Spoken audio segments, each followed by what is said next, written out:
The hotel housekeeper was just about to pick up a metal shard from the floor. The moment she touched the shard, she suddenly dropped straight through the floor and crashed hard into the restaurant downstairs. The waitstaff around her were stunned by what they had just witnessed. Looking up at the perfectly intact chandelier on the ceiling, it was as if this woman who fell to her death had appeared out of thin air. The police rushed to the scene and immediately sealed off the area.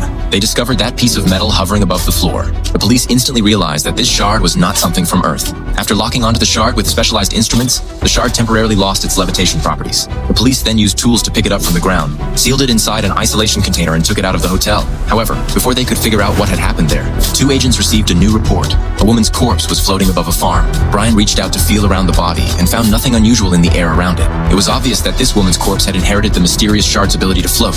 At first, Brian guessed that the woman had been blown there by the wind, but Finola noticed something off, because today's wind was blowing in the opposite direction. Only then did Brian realize the body was caught on a wire fence. To get to the bottom of the mystery of this corpse, Brian unhooked the sweater that was snagged on the fence. The body immediately seemed to be drawn by something and drifted off in another direction. Seeing this, everyone hurried to follow in the direction the corpse was floating. When the body finally drifted over an open field, they were stunned to find 3 more corpses floating in midair.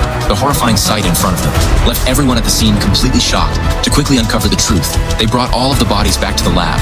But after the medical examiner finished examining them, he discovered that even though these corpses had no heartbeat, their cells and brains were still functioning normally. From a biological standpoint, these people weren't completely dead at all. They could even wake up again at any moment. Just as everyone was feeling confused, one of the corpses suddenly opened its eyes.